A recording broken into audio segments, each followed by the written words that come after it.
Underground Bunker. This is your proprietor on a Sunday afternoon. The clocks have changed here in the U.S. and it's getting dark real early. But before I lost the light, thought I'd come out and give you a short message. Graham, I will shave before court tomorrow, I promise.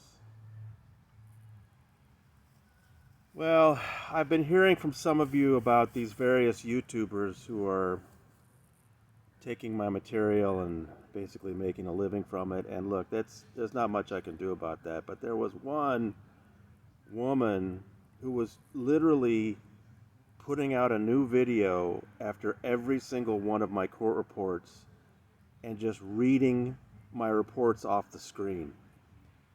And I couldn't see a link anywhere to where she was getting it. And I was ignoring it because she only had like 1,000 subscribers. I mean, who cares? But I kept hearing from people. I went back and looked, and she's increased her subscribers by more than 10 times. So I thought, okay, I'll say something, and I went ahead and put a notation. I couldn't find an email for her, but I put a notation in the comments. I mean, come on, at least put a link to my Substack on screen or something. God, it's so blatant nowadays. Anyway, but the reason I really wanted to talk to you about was this morning's story. I saw some reactions that made it seem like you thought I was posting that material from the Paul Haggis trial because I wanted you to conclude that there was some connection between what happened with him with Haley Breest and Scientology. That's not why I posted that. I haven't found any connection between Haley Breest and Scientology. Both sides actually stipulated to that. Paul Haggis is on trial in New York because Haley Breest sued him, claiming that after a movie premiere in 2013, he raped her back at his Soho condo. And he says it was a consensual event. 4 other women have testified in the trial that they were attacked by him going all the way back to 1996. And yes, his side has entered a lot of evidence about how he was a very big defector from Scientology in 2009, featured in The New Yorker in 2011, and that Scientology would do anything to bring down an enemy like that. That was the testimony from Mike Rinder. And tomorrow, Leah Remini's going to testify.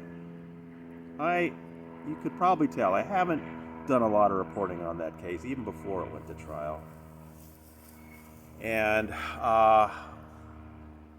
there's been very good press on it in New York, so plenty of stuff you can read. But I did not post that deposition today because I want to influence the way you think about that case. It really wasn't about Paul Haggis.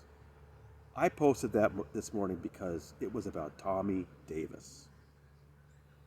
We rarely get such a clear picture of a Scientology fair game campaign as we do in that document. And it backs up what Leah Remini had told us 2 years ago when she gave us that terrific material of the missing chapter from her book, Troublemaker. It's the top of my Twitter feed. If you want to go look at it. Incredible stuff Leah gave us. And this deposition backs that up, that a woman named Shauna Brakefield saw Tommy Davis working 2 separate classic Scientology fair game, disgusting campaigns, probably illegal as hell. We know the second one, he was trying to do something illegal. I'll quickly remind you, Shauna Brakefield personally witnessed Tommy Davis gathering a blackmail file on Tom Cruise's publicist, the legendary Pat Kingsley, so they could force her to either allow Tom Cruise to go out and talk about Scientology, or they could force her out. And that's exactly what they did. They forced her out. Tom Cruise then, in 2005, went on his disastrous little campaign as Scientology's ambassador, which was such a joke. 5 years later, after Paul Haggis had defected, Tommy Davis was back. Shauna Brakefield no longer worked at the Screen Actors Guild, but he wanted her somehow to break into SAG files and get incriminating material about Paul Haggis. And as she explains in the deposition, that's illegal. What he was asking her to do was illegal. Yes, people, Scientology is still doing illegal things to harm enemies today, just like it was against Paulette Cooper 45 years ago. That's why a guy went to prison for trying to hack me and Mike Rinder. They're still using illegal methods. That's why I posted this morning. It's independent of Paul Haggis's civil trial. It doesn't matter what the verdict is or what happens. This should live in our living memory. A deposition backing up what Leah Remini said, showing Tommy Davis caught red-handed operating a classic, disgusting Scientology fair game campaign. I know you know, but so many reporters are so gun-shy about, explaining what fair game is or assuming it's still going on or that they use illegal methods. It's right there, black and white. That's why I posted that this morning. I hope you understand. Now I've gotten a little bit more intelligence on what's going on in court tomorrow, Monday, at the Danny Masterson trial.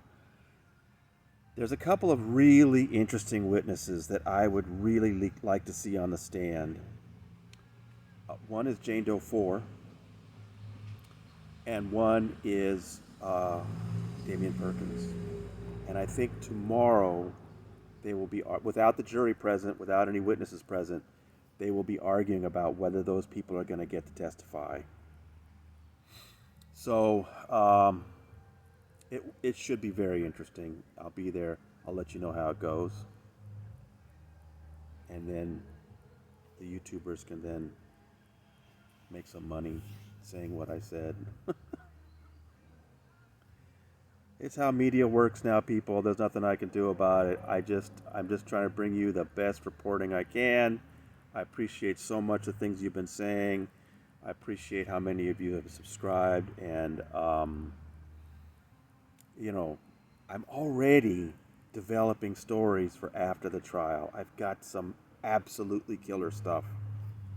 So I hope you stick around even after this crazy trial is over. Should be done in a couple of weeks.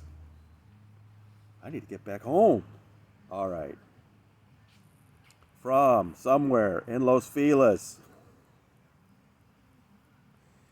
Sorry, Andrea, I couldn't come up with a tongue twister. This is your proprietor, and I'm signing off on a Sunday evening.